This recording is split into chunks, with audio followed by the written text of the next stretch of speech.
Hi everyone, thank you very much for inviting me to be here. I'm really excited to be back in Seoul and to be here for the first Korean Blockchain Week. As Gabrielle mentioned, I'm from the OECD, the Organization for Economic Cooperation and Development, and I head the Blockchain Policy Center at the OECD. Korea is, of course, a member of the OECD, as well as 35 other countries across the world, representing a very broad swath of the globe. We also tend to work very closely with other forums such as the G20, APEC, so you may have seen our work and our name across these different forums. I'm here to talk to you today a little bit about the work that we've been doing at the OECD since we established the Blockchain Policy Center, where we see the vision going forward in terms of policy and the importance of having an internationally agreed policy framework when it comes to blockchain innovation and adoption. Perhaps first I'll start with a little bit of the history of the OECD's Blockchain Policy Center, because the center is actually quite a new innovation for the OECD. The OECD's been doing work in this space for about 5 years so far. Beginning looking, like most people do when they come to blockchain and DLT, looking at cryptocurrencies, and in particular assessing their impact on financial markets. In the last 2.5 years, our work has expanded greatly, however, and I'll talk to you a little bit about that across the various different areas that we now cover, which really crosses all of the policy areas that the OECD now covers. But it was at the end of 2018, as part of a broad horizontal project of the OECD called Going Digital, which looked at digitalization across the policy spectrum, that the OECD members decided to focus going forward on 2 technologies in particular. You'll be unsurprised probably to know that those 2 technologies were artificial intelligence and blockchain, and that led to the creation of the Blockchain Policy Center. When I think about the work that we do at the Blockchain Policy Center, it really covers these 5 areas that you see on the screen. And I'll talk about each of these in a little bit more detail. But policy research, guidance and the development of recommendations and international standards, capacity building, convening events, and of course partnerships, because we know it's so important to work with different stakeholders, including through events like this one. And I really hope that over the coming days that I'll have a chance to talk with many of you about the work that you're doing as well as the work we're doing and how those 2 may intersect. But firstly on policy research, and I'll just flip forward there. The work that we do, as I said, began looking at cryptocurrencies, but today covers a much broader range of policy areas, which we try and fit into one of 4 broad themes: finance, supply chains, government and public goods, and what we call governing blockchain. When I think about finance, it's quite a broad area, however.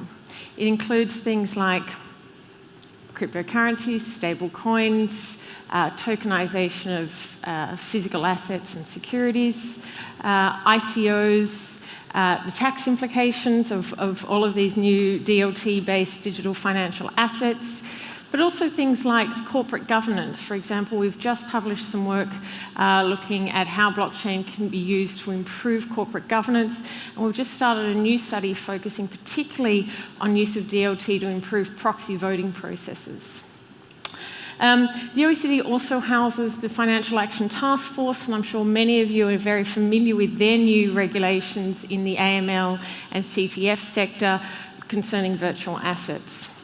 We've also done work on looking at blockchain as an enabler of infrastructure investment, because what we really see in the large infrastructure project space is difficulties with access to finance, and a lot of those difficulties come around not having good quality information that financial institutions are willing to take on the commitments that are involved in very large projects.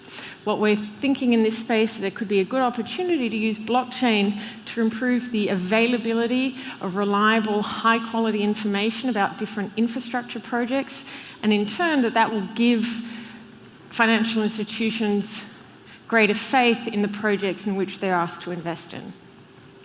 So just through those few examples, you can see the really broad scope of the work under the heading that we call finance. Then we come to supply chains.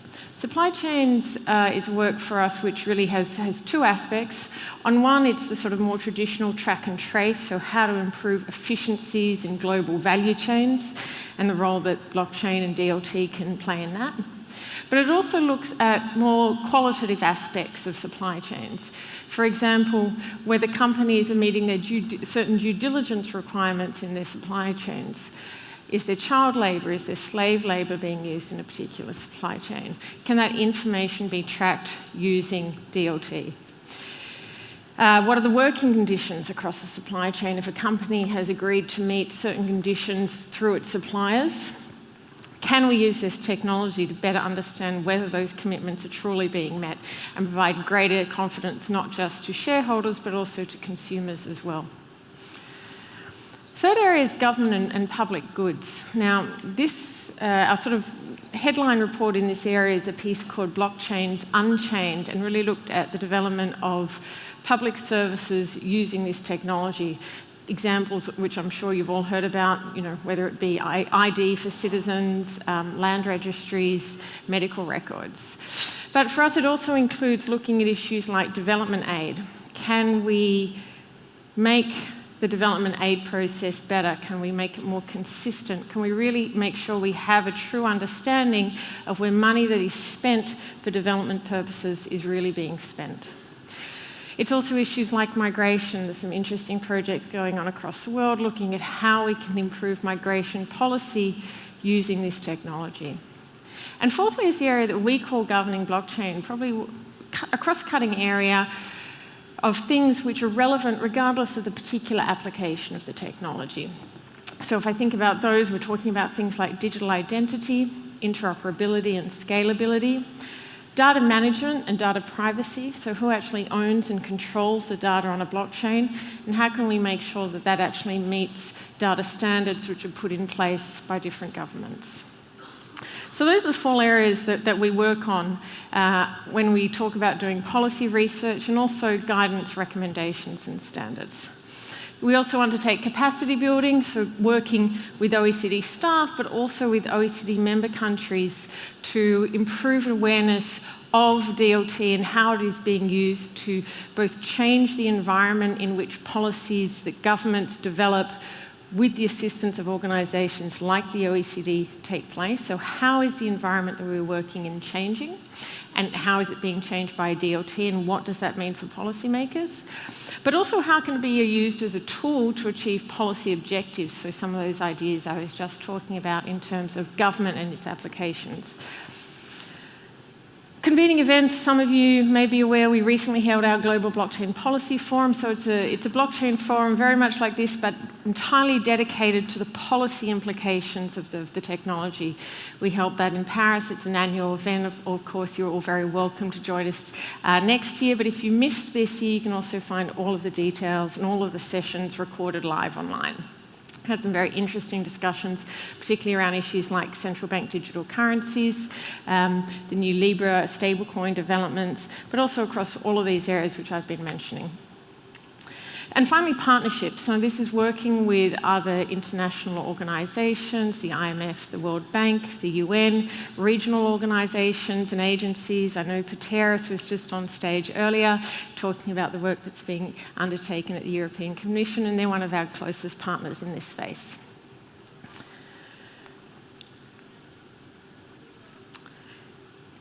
To just perhaps focus, because I know that we've covered a lot of different topics that the OECD is currently working on, if I think about what is the main area that we're now looking forward to develop, if I think about the sort of emergence of the understanding of our members of technology, I bring it back to the OECD Blockchain Forum. In the first year, it was really very much about educating members, what is blockchain, what's happening in industry, trying to understand what this is technology. As we know, policymakers can sometimes lag a little bit behind the industry when it comes to these questions, so it was really helping them understand what's this technology and why is it such a breakthrough technology and why do you need to be paying attention. This year, we focus a little bit more on the policy aspects. So yes, an update on what is happening in industry and what we can expect going forward. But also starting to consider, well, okay, translate that into policy. What does it mean? We've taken for granted for a long time that a lot of the policies we develop are what we call tech neutral. However, when we come up with a technology like blockchain, which in its foundations differs fundamentally from many of the technologies we've seen previously, those ideas of tech neutrality in our policies start to really shift. And I think some of the best examples of that can be seen, for example, when we think about data privacy policy. Some of you may be aware, may be impacted, by, for example, by the new European GDPR regulations, data privacy regulations. Some of the very concepts in that look for somebody who is the data controller, for example. How does that work, though, when you're having a decentralized system? Who actually controls the data? Who has ownership over the data? And so how do you apply that policy framework to such a very fundamentally different technology like DLT? With the closure of this year's forum, what we're going to be looking at more closely in the 12 months to come is this first idea you see on the screen, a framework of policy principles for blockchain and distributed ledger technologies more broadly. What we're looking here is to seek an international consensus on an overarching policy framework that can guide governments through the process of blockchain innovation and adoption to make sure it's in line with the community standards that are expected, but also to support innovation and make sure that innovation is not crushed through regulation and policy.